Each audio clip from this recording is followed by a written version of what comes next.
Okay, do me a favor. Take a look at your phone. Now, picture an F-35 fighter jet screaming through the sky. What could those two things possibly have in common? Well, it comes down to just a few grams of, well, dust. A handful of rare, almost invisible minerals that are, and I'm not exaggerating, the lifeblood of our entire modern world. But here's the scary part. The entire supply of that dust is basically controlled by one single global power. So this isn't just about business, folks. This is about who holds the off switch to the 21st century. And that switch is being squeezed hard. So here's the game plan for today. We're going to unpack this incredible global chess match. First, you'll see why these weird minerals are basically the new gold. Then, we'll pull back the curtain on how one country built a fortress around the entire world's supply. After that, we hit the crisis point. The moment an army, a real army, literally couldn't make its own bullets. And stick around because we're going to look at the wild underdog plan to fight back and what this whole high-stakes race means for every single one of us. All right, first up, forget gold. Seriously, gold is just a shiny rock we all agree has value. These minerals, they have actual intrinsic power. They are the literal building blocks of our time, essential for everything from green energy to the most advanced weapons on the planet. Put it this way, without them, the future just stops. I mean, just look at this list. Every single piece of mind-blowing technology here, that EV you see everywhere, the drone that could deliver your next package, the missile that can hit a window from miles away, is completely, totally dependent on these rare elements. They're not just a part of the machine, they're the secret sauce, the magic ingredient that makes all this high-performance tech even possible. And this is where it gets really fascinating. Think about this for a second. A specific rock, cobalt, is the only reason a modern jet engine doesn't just melt into a puddle in midair. Another one, neodymium, creates a magnet so powerful it can guide a missile with terrifying accuracy. And even a simple bullet is just a useless piece of metal without antimony to make its primer. You see, this isn't just a supply chain, it's an armory. So, because these minerals are so absolutely critical, we slam right into the heart of the crisis. Pretty much the entire global supply chain runs through one single country, China. And the numbers are just staggering. Just look at this. For rare earth elements, the key stuff for advanced electronics, China controls over 90% of the processing. And that's the key word here, processing. It's not just about who has the rocks in the ground.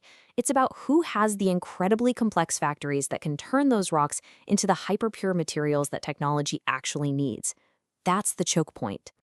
The International Energy Agency, or IEA, they didn't mince words. They basically said the entire world's clean energy dream runs on tracks laid and owned by Beijing.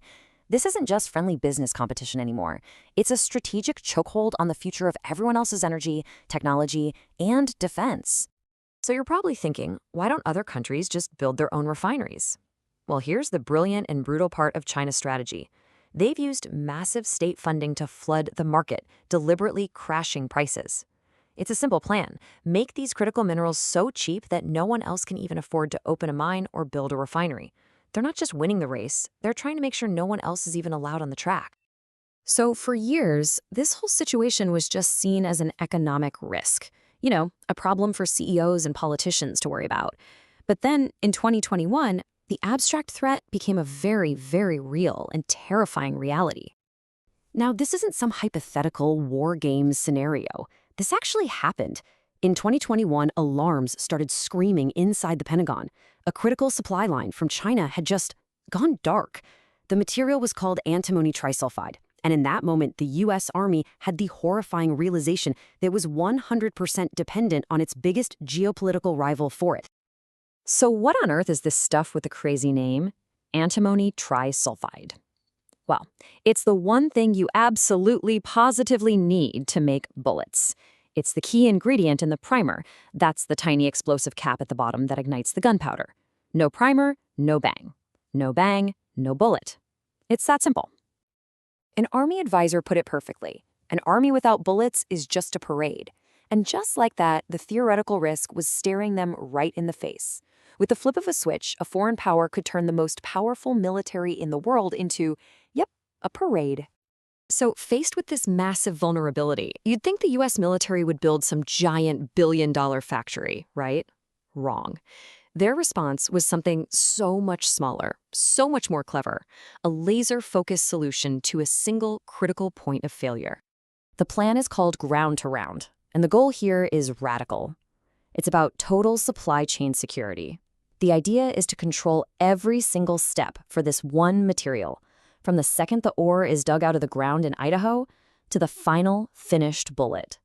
No foreign ships, no geopolitical games, a 100% American-made solution from start to finish.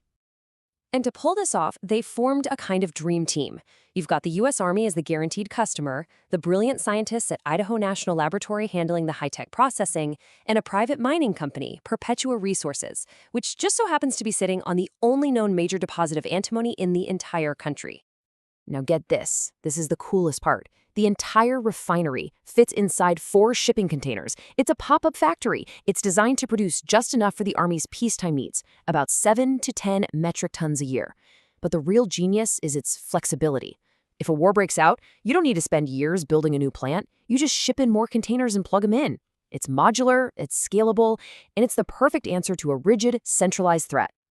So what does this tiny, clever project in Idaho really mean in the grand scheme of things? Well, it sets up a fascinating contrast in this global race for vital resources. It really lays out 2 completely different philosophies. On one side, you have China's strategy, the hammer. Use massive scale and state money to crush all competition and control everything. And on the other side, you have this new U.S. approach, the scalpel. Use small, flexible, high-tech solutions to fix your most critical vulnerabilities, one by one. But here's the catch. Fixing the bullet problem, that's just the first battle in a very long war. This race is a marathon. As the world goes all in on electric vehicles and green tech, experts are already predicting huge supply shortages for lithium and copper within the next decade. The antimony solution is a great start, but the clock is ticking on a dozen other fronts. So, all of this leaves us with one final, really big question. In the 21st century, as we become more and more dependent on incredible technology every single day, where does real power actually come from? Is it with the innovators who dream up the next big thing? Or is it with the people who control the handfuls of dust required to actually build it?